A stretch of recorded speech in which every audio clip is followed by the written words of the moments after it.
नमस्कार, भारत लाइव देख रहे हैं आप। लगातार बिहार की राजनीति में कई उतार-चढ़ाव हो रहे हैं, जहां एक तरफ महागठबंधन के भीतर घमासान मचा हुआ है, वहीं जदयू के भीतर भी घमासान कम नहीं है। इन सारी बातों को लेकर के भारतीय जनता पार्टी एक किनारे बैठ करके सब कुछ देख रही है। लेकिन इसके साथ-साथ एक 2024 का जो मामला है और 2024 में जो चुनाव होने वाले हैं, बिहार के 40 सीटों पर, उसको लेकर के एक दूसरे पर कहा जा रहा है कि कई तरह के दावे किए जा रहे हैं। कहा यह जा रहा है कि मेरी 40 सीट पे जीत होगी, तो कोई कह रहा है कि मेरी 37 सीटों पे जीत होगी। इन सारी बातों को लेकर के कुछ इनपुट की भी बात की जा रही है। सबसे पहले तो इस सारी मामले पर अपनी बात रखने के लिए हमने संजय मयूख जी से को निमंत्रित किया है और उनसे हम जानना चाहेंगे कि बिहार की राजनीति को अच्छी तरह से वो समझते हैं।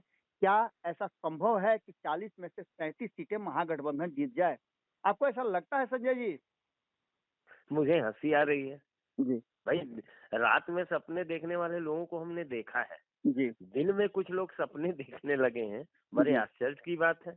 जी, सपने देखने से हम तो मना नहीं कर सकते, जी, लेकिन शायद उनको मालूम नहीं है जी, कि जनता तय करती है कि 37 सीट की, 3 सीट की, 4 सीट। वो शायद कागज पर पढ़ रहे होंगे, उनके अगल बगल के लोग दिखा रहे होंगे, लेकिन बगले झांकने की क्या प्रक्रिया है? सरकार है, उन्हें जी। काम करना चाहिए। सं और यदि उनकी देखिए, जब सरकार का उप मुख्यमंत्री जनता से झूठ बोले, जी, जनता से बताए, तो यह भी तो बताना चाहिए कि उनको इनपुट दिया किसने। जी, जी। क्या तो वो संघ तो से? संजय जी वो तो बता रहे हैं कि आपके आरएसएस का इनपुट है, आरएसएस में भी नहीं, लगता है कि इनपुट होल है। हो गया इसी है। तरह कौवा कान ले गया, कह जी, दीजिएगा, चल जाएगा क्या? किसी संस्था पर बिहार सरकार का उप मुख्यमंत्री यदि कोई बात बताता है, जी। तो फिर तो ये बड़े बड़े आश्चर्य की बात है। मतलब आप लोगों को लगातार कहा जा रहा है कि कर रहे हैं महागठबंधन के लोग, सरकार से आप लोगों को बाहर कर दिए। तेजस्वी यादव नहीं का नहीं। कहना यह है कि 2024 के चुनाव में, 2025 के चुनाव में आपको पूरी तरह से भगा देंगे और ये इनपुट जो है आरएसएस का है। लेकिन इसके साथ-साथ एक और बहुत महत्वपूर्ण बात है कि देखिए, 25 तारीख को। जी, भारत लाइव एक बड़ा चैनल, जी, हम लोग सब बिहार के लोग देखते हैं। जी, उस पर यदि मुख्यमंत्री का कुछ इस प्रकार, उप मुख्यमंत्री का कुछ इस प्रकार का बयान आता है, तो जी, बड़ा हास्यास्पद लगता है। देखिए, ये लोकतंत्र है जी, और भारत तो लोकतंत्र की जननी है। और यहाँ इस तरह के बयान दिए जा रहे हो कि किसी संगठन ने, जो लोग मतलब स्वयंसेवी संगठन हो, उसके बारे में इस तरह की बात की जा रही हो, बड़ा हास्यास्पद है। और मेरा मानना है, उप मुख्यमंत्री महोदय को कम से कम जमीनी हकीकत का अंदाजा लगा लेना चाहिए कि जमीनी हकीकत अभी तो मुंह की खाई है ना, गोपालगंज और कुर्नी में। जी। क्या कैसे तय कर रहे हैं, कौन लोग अगल बगल है? आपको मतलब आपको बिहार नहीं लग रहा है कि तेजस्वी यादव के हाथ में कमान देकर के नीतीश कुमार ने आप लोगों को खड़ा चक्कर दिया नहीं है? भाई, घी गिरा दाल में, दाल गिरा घी में। जी, कमान किसी के हाथ में हो, दोषी कौन है? जी, मतलब मशरक का दोषी कौन है? जी। प्रतिदिन हो रही हत्याओं का दोषी कौन है? मुख्यमंत्री यदि ताली मुख्यमंत्री को है, तो उप मुख्यमंत्री को भी तो है, और गाली यदि मुख्यमंत्री को है, तो उप मुख्यमंत्री को भी है। सरकार दोनों के माथे चल रहा है। तो ये तो आप पर भी आरोप लग रहा है ना कि आप मंडल कमंडल कराना चाहते हैं। नहीं नहीं, हम कोई मंडल कमंडल की बात नहीं। हम तो, हमारा तो सीधा सवाल है, सबका जी, साथ, सबका विकास, सबका विश्वास, सबका प्रयास। इससे हम अलग कहाँ हो रहे हैं? जी, हम कहाँ अलग हो रहे हैं? हम कहाँ तनाव पैदा कर रहे हैं?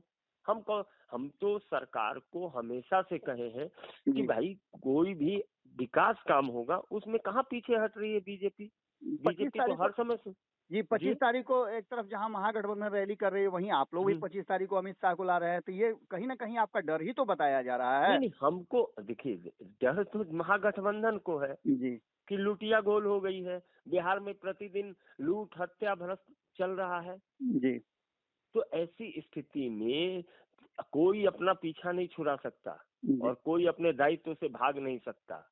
इसलिए हमेशा से कोई भी बयान दिया जाना चाहिए, चाहे वह मुख्यमंत्री के द्वारा हो, चाहे उप मुख्यमंत्री के द्वारा। एक आरोप बयान देने। जी, एक आरोप आप लोगों पे और लग रहा है कि आप छोटे-छोटे दलों को समाप्त करना चाह रहे हैं। उपेंद्र कुशवाहा को आप टारगेट किए हुए हैं, वहीं आरसीपी सिंह को टारगेट किए हुए हैं, मुकेश सहनी आप लोग के साथ बातचीत कर रहे हैं। इसमें कितनी सच्चाई है? क्या नीतीश नहीं, कुमार जी को मुझे छोड़ने के बाद आपको सुनिए ज़रूरत सुनिए है इन सुनिए लोगों की? सुनिए, नहीं नहीं, सुनिए सुनिए सुनिए, हमको सीधा बात है सर। जी, हम बताना चाहते हैं कि हम किसी के सुरक्षा प्रहरी नहीं है। जी, किसी भी पार्टी के सिक्योरिटी गार्ड नहीं है। जी हम अपनी पार्टी चलाते हैं और हम जनता का विश्वास अर्जित करते हैं। अब उसमें कुछ राजनेताओं का विश्वास हमारे प्रति हो जी तो क्या हम रोक सकते हैं क्या? भारत के विकास को, प्रदेश के विकास को यदि कोई सहमति देना चाहता हो तो उसे हम रोकेंगे क्या? अरे अपनी पार्टी बचाना उनका काम है, जी। मेरा काम नहीं है। 17 सालों से आप नीतीश कुमार के साथ पीछे पीछे चल रहे थे। क्या नीतीश कुमार की कमी को पूरा करने के लिए आपको बिहार के इन दलों की जरूरत पड़ रही है? देखिए, साथ साथ हम चल रहे थे क्योंकि हमारा सपना है बिहार का विकास, जी देश का विकास, और इसको भारत की जनता ने और बिहार की जनता ने सहमति दी है। जी कोई हम अपनी मनमर्जी नहीं कर रहे हैं, जी जनता ने सहमति दी है। हमको बिहार के प्रत्येक नागरिक की आवश्यकता है। जी राजनेताओं को छोड़ दीजिए, हम तो कहते हैं हमको प्रत्येक नागरिक की आवश्यकता है जी जो भारत के विकास में, बिहार के विकास में अपना योगदान भारतीय जनता पार्टी के साथ, भारत माननीय नरेंद्र मोदी जी के साथ दे। हम जी। कहाँ किसी को उपेक्षा की दृष्टि से, अरे वो राजशाही के लोग हैं जी जो उपेक्षा उपेक्षित करते रहते हैं। हम लोग तो जनता के लोग हैं साहब। जी जी बहुत बहुत बहुत धन्यवाद आपका संजय जी। आपने जी बहुत नमस्कार। बेबाकी से अपनी बात रखी। आपके दर्शकों को भी बहुत बधाई। अगर ये वीडियो पसंद आई और वह बिहार के राजनीति और बिहारियत से सरोकार रखेनी तो सब्सक्राइब बटन दबा के चैनल के सब्सक्राइब कर ली। ओजे एगो घंटी बा, ओकरा बटन दबा देला से कुल सटीक और मारक खबर रुआ मुफ्त में मिल जाई। अगर रुआ पत्रकारिता के हमनी के नया प्रयोग में सहयोग कर चाहतानी तो ज्वाइन बटन दबा दी।